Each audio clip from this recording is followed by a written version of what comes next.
O que há de errado conosco? Primeira parte. Comentário de Mari Persona. Eu gosto muito de assistir documentários, principalmente sobre civilizações antigas. E ontem eu estava vendo um sobre os templos que existem ali no Camboja, que é de uma civilização antiga, conhecida como Khmer. E esses templos são antigos, não são muito antigos, porque eles são já da era cristã, né? Alguns deles já tinham entrado na era cristã, mas eles foram abandonados sem nenhuma destruição, sem nada, né? São uns palacetes bonitos, umas coisas imensas de pedras, todos cercados de canais de irrigação, canais de navegação, e foram abandonados, e até hoje os arqueólogos tentam descobrir a razão. Mas uma coisa, um arqueólogo ontem, no documentário, ele falou uma coisa interessante, ele falou, porque questionando a razão daqueles templos terem tantas figuras horrendas, né? Porque é impressionante, você vê assim aquelas paredes repletas de figuras de ídolos com cara feia, com rosto amedrontador. E aí ele respondeu, ele falou, isso aí é porque esses reis, antigamente, eles controlavam a sua população pela religião. Então, quanto mais pavor pudesse colocar nas pessoas, mais elas se mantinham submissas. Isso não mudou até hoje, né? Hoje mesmo eu recebi uma mensagem de uma moça cristã dizendo se ela deve jogar fora o celular Xiaomi, acho que é o nome da marca, Xiaomi, porque ela descobriu que é uma palavra budista. Então, se ela deveria jogar fora o celular dela. E eu disse para ela não ligar para essas pregações de pastores pentecostais que colocam terror nas pessoas, aterrorizam as pessoas. Eu até perguntei se você se chamasse Diana, o que você ia fazer? Pular na lata de lixo, né? Porque é o nome de uma deusa grega.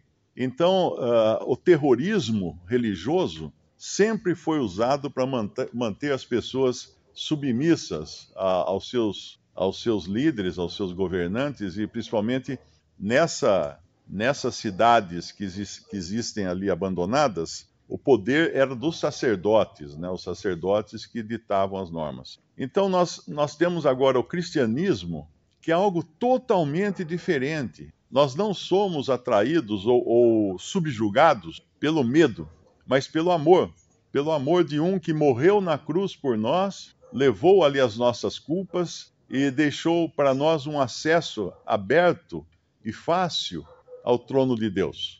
Então, completamente oposto ao que a maioria das religiões sempre fez, de manter as pessoas na rédea curta por meio de terror, de medo, de acusações e coisas assim. Então, quando nós vemos aqui nesse segundo capítulo de 1 Pedro, quando ele fala no versículo 3, se é que já provastes que o Senhor é benigno. Acho que aqui todo mundo já provou, né? Ninguém tem dúvida quanto a ele. E aqui, quando fala de pedras, não fala dessas pedras que os arqueólogos desenterram. Fala de que somos pedras, ele é pedra viva e nós somos pedras espirituais. Versículo 4, chegando-vos para ele, pedra viva, reprovada, na verdade, pelos homens, mas para com Deus eleita e preciosa, vós também, como pedras vivas, sois edificados casa espiritual e sacerdócio santo, para oferecer sacrifícios espirituais agradáveis a Deus por Jesus Cristo. Por isso que a adoração cristã, o culto cristão, não tem elementos visíveis. Nós não precisamos de um templo visível, porque nós, os que cremos em Cristo, todos os salvos por Cristo, são o templo edificado, cada pedrinha é um salvo por Cristo, formando essa grande estrutura, essa estrutura gigantesca na terra, que é o templo de Deus na terra. Não é mais um templo de pedras, não é mais um templo aterrador, não é mais um lugar proibido de se achegar, mas é o templo de Deus formado por todos os que foram salvos por Cristo. Vós também, como pedras vivas, versículo 5, sois edificados casa espiritual e sacerdócio santo para oferecer sacrifícios espirituais agradáveis a Deus por Jesus Cristo. Nós não precisamos matar bois, nem ovelhas, nem frangos, né, como algumas religiões pagãs fazem, porque o nosso sacrifício é espiritual também. Então nós trazemos louvores a Deus, ações de graças, orações, cantamos hinos de adoração. E no versículo 6, ele vai falar dessa pedra que é a sustentação de tudo isso. Por isso também na Escritura se contém: eis que põe em Sião a pedra principal da esquina, eleita e preciosa, e quem nela crer não será confundido. Eu acho maravilhoso esse final do versículo, porque por mais que a gente tenha dúvidas, por mais que às vezes a gente não entenda passagens da Bíblia, quem nessa pedra crer não será confundido. Eu já fiz alicerce de pedra e eu precisei escolher uma pedra angular, né, uma pedra meio quadrada, para começar a assentar as outras pedras. Então você põe aquela pedra quadrada, daí você puxa dentro de uma vala, né? Você puxa os barbantes, formando um ângulo reto, e começa dali. Toda a construção vai se valer daquela pedra e do ângulo reto que ela determina para que as outras entrem naquela vala de acordo com aquela pedra. Aquela pedra é a guia. Inclusive, é interessante que quando eu construí essa casa aqui do lado, pulando essa outra, né, onde eu morei, eu contratei uma empresa para fazer o baldrame. E o cara mandou lá um sujeito bêbado para fazer a marcação. E ele fez a marcação, ele furou, fez as estacas, né? E quando o pedreiro começou a fazer o baldrame, ele falou: seu Mário, está tudo fora de esquadro, a casa inteira está fora de esquadro. Era como se pegasse uma caixa de papelão e apertasse nos dois cantos assim, e ela ficasse meio trapezoidal. Aí ele precisou, coitado do pedreiro, teve um esforço tremendo de começar a fazer uma parede, por exemplo, ele começava a parede com meio tijolo saindo para fora do baldrame, de um lado, e terminava lá no fim com meio tijolo saindo para fora do outro lado, para tentar acertar, mas ainda assim teve muito problema no telhado, principalmente porque as telhas não encaixavam. As telhas foram fabricadas para encaixar numa estrutura com ângulos retos. E então o problema foi começar errado, partir de um ângulo errado no começo. A nossa vida, quando ela começa de um ângulo errado, de uma pedra errada, ela vai ser torta até o final. Não tem jeito. Mas aquele que crê, como fala no versículo 6, quem nela crer não será confundido. Então, se a pedra inicial tem os ângulos certinhos, bem retinhos, e você pode puxar o barbante nela e confiar nela até o fim da construção, que você não será confundido. Esse é o nosso Senhor.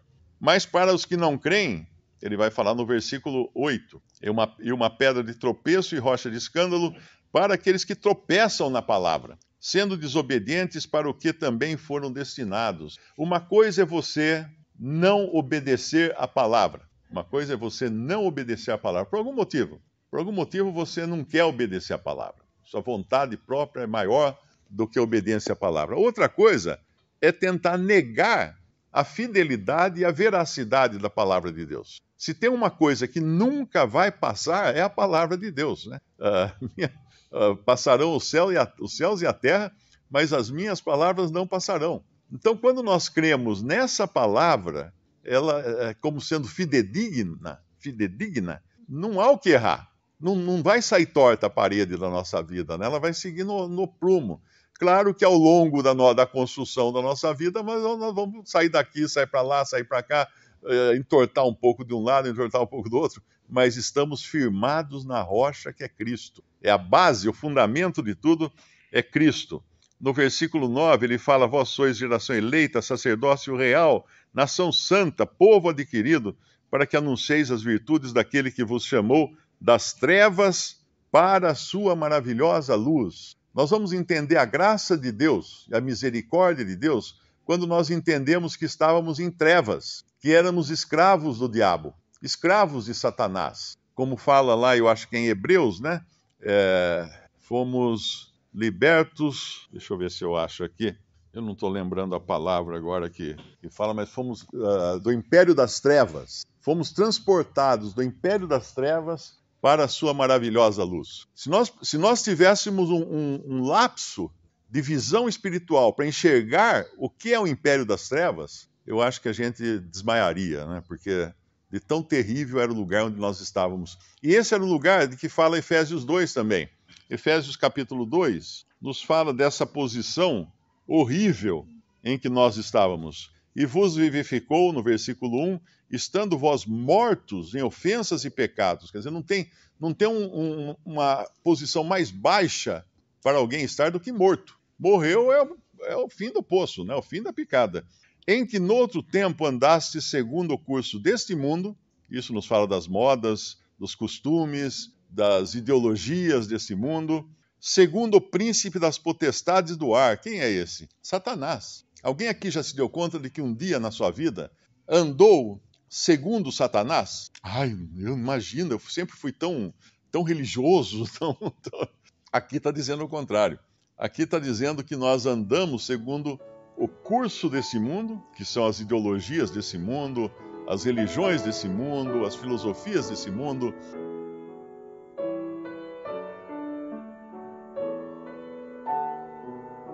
Visite Respondi.com.br. Visite também 3minutos.net.